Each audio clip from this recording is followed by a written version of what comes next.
Yo, what's going on, y'all? This is Masta Ace, Brooklyn, New York City, and we're gonna talk about my new album, The Falling Season, on HHV M3.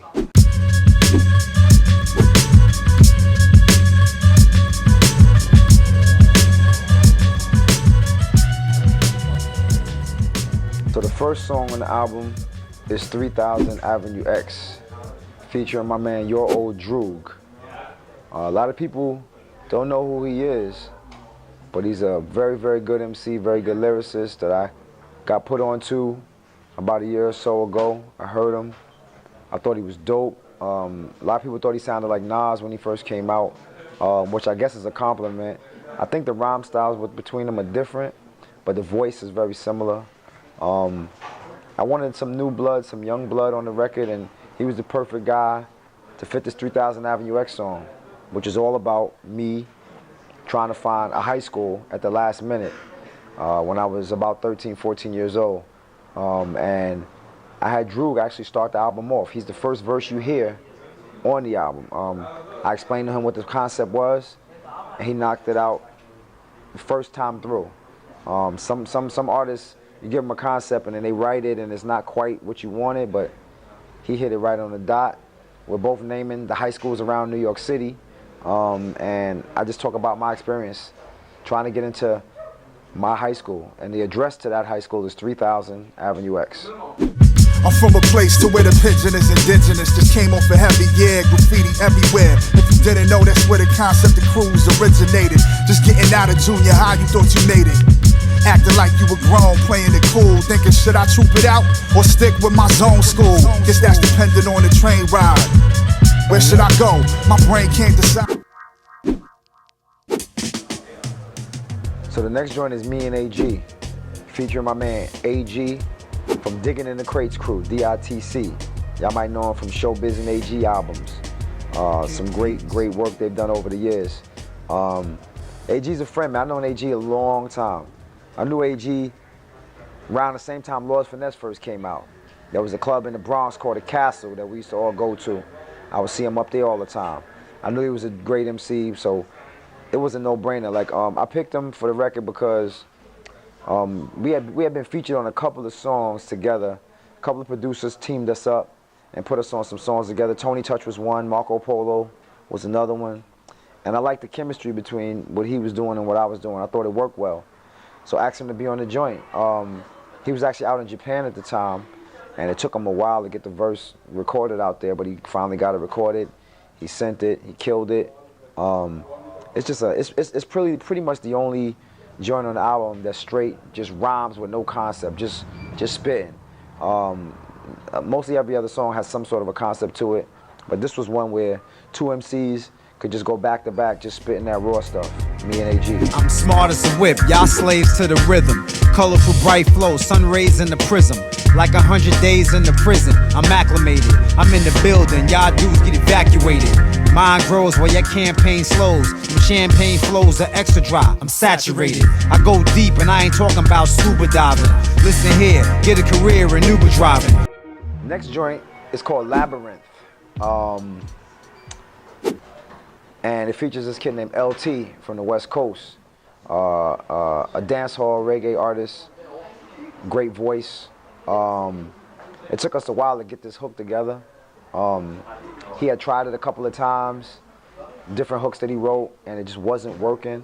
I told Kick, you know, this ain't it. You know, I'm not the type of person, I'm not the type of artist that's gonna just settle for a hook because it's done. I want it to be right.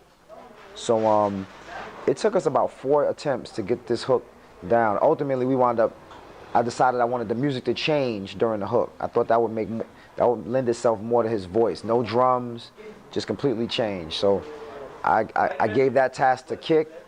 Being the incredible producer that he is, he fully got the vision of what I was saying. He went in and composed it and played it, sent it to me. I was like, that's it. Now we just need lyrics.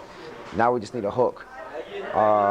I gave him a rough idea of kind of how I wanted the hook to swing, and he kind of played that rhythm, that melody, and gave it to LT. LT got the words to it. Boom, done deal. That joint right there, Labyrinth. It's in parentheses Frankie Beverly. A lot of people thought Frankie Beverly was on the song.